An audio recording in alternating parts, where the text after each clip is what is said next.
Hello! Hello guys! Hello sa aking mga kababayang OFW. Welcome to my channel. Welcome to the Abacadas.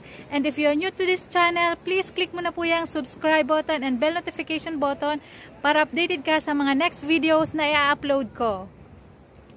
Marami na pa akong ginawang mga videos about Gcash at kung wala ka pang Gcash account kahit ikaw ay nasa Pilipinas or nasa abroad, ay pwede ka pong mag-open ng account.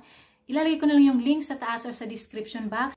Marami na rin ako mga videos about kung paano mo ito gamitin at paano ka makapag-cash in at kung paano ka kumita sa Gcash. Pero bago yan ay please like nyo mo po ang video na ito and isi-share ko naman sa inyo ang about Gcash Gcredit.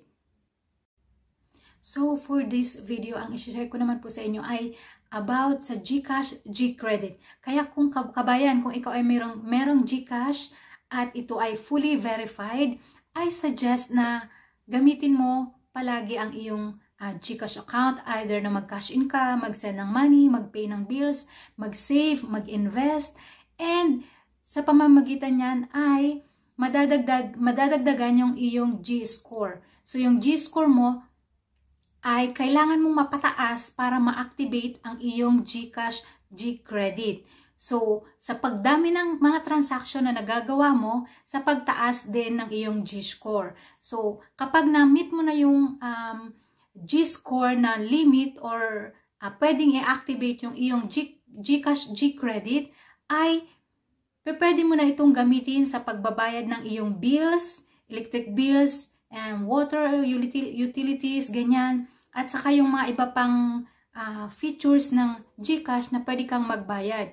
So, ipapakita ko sa inyo mamaya kung ano-ano ba yung mga merchants na pwede nyong gamitin yung Gcredit nyo. Ang i-advise ko lang po sa inyo, syempre ay gagamitin nyo lang yung inyong Gcredit in times na emergency o kaya delay yung inyong sweldo.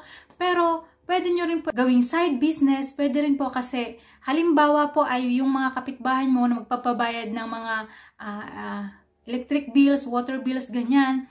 Gamitin mo yung Gcredit and then kunin mo yung bayad sa kanila na cash and then yun yung ipapaikot mo na puhunan. So, ganun po ang pwede nating gawin sa Gcredit at bali po ang Gcredit ay para siyang credit card. So, meron niyang limit. Depende po sa inyong G-score kung ano yung ibibigay na limit amount ni Gcash. So, sa pagdami ng inyong transaction na ginagawa, pagtaas at pwede kang umutang or mag-credit up to 30,000 pesos. So, depende po yan sa inyong G-score. So, mamaya po, ipapakita ko sa inyo kung ano-ano yung mga merchants na pwede nating gamitin yung Gcredit. At pwede rin po itong gamitin sa pagbili ng inyong mga gadgets. Nag-a-accept ng QR code. Na-scan nyo lang yung QR code and then magta-transfer kayo ng payment from your Gcredit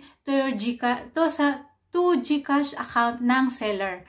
And another thing po for Gcredit is meron po siyang 5% interest. So, okay na rin siya. Mas mababa na rin siya sa ibang money lender.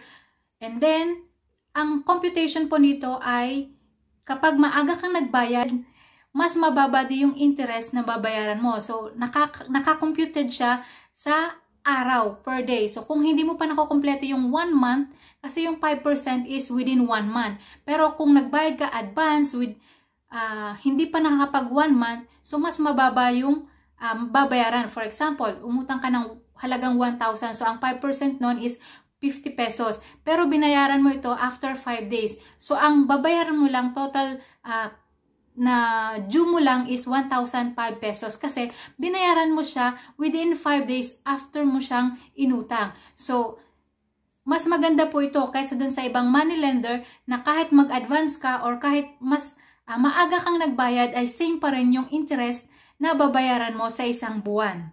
Okay, so once nakapag-login ka sa iyong Gcash account, punta ka sa iyong user profile and then sa tabi nun ay meron ditong makikita kang G-score. So ito pong yung G-score mo. So for now, meron akong 522 and makakakuha tayo ng up to 30,000 Gcredit line. So, papaano po ba ma-increase yung ating G-score? So, Basahin na lang po natin ito. What is the G-score? G-score is the trust rating we compute for you based on your Gcash transaction. The higher G-score rating you get, the more perks you unlock. So, tulad po ng sabi ko kanina, pag dami ng transaction nyo, na paggamit nyo nito, yan. Cash in, pay QR, pay bills, invest, at saka save, nadadagdagan po yung inyong G-score. And pro tip, you can further increase your G-score if you pay for your dues in managed credit on time. So, ayan po, ito yung G-score. And then, kapag gusto nyo na siyang i-activate, i-click nyo lang itong unlock Gcredit. So, para po sa mga bills payment na nag-a-accept ng Gcredit, i-click po natin itong electric utilities.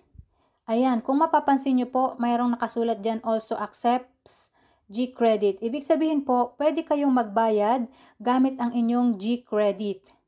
And then, next natin, itong water utilities. Again, meron kayong makikita dyan na also accept Gcredit. And another po is yung cable internet. Same din po siya. And yung telecoms, ayan, accepts ng Gcredit. Itong credit card, hindi po. Loans, hindi rin. Government, hindi rin. Insurance, nag-a-accept. Ayan, nag-a-accept sila ng using Gcredit. And then, transportation. Ayan, meron kang PAL. Kung gusto mong mag-advance ng ticket, pwede ka munang manghiram. Ganyan. And yung real estate, meron din po sila. Ayan, nag-a-accept sila ng Gcredit. And the next is yung healthcare. Ayan, Medicard, ganyan. Schools, meron din po sila. So, ayan, yung mga pwede nyong gamitin. So, ayan po, ito po yung sa bills payment. Gagawa na lang po ako ng separate video kung paano mag-activate ng Gcredit. Thank you so much for watching and please like naman this video at wag mo na rin kalimutang mag-subscribe. Salamat! Bye!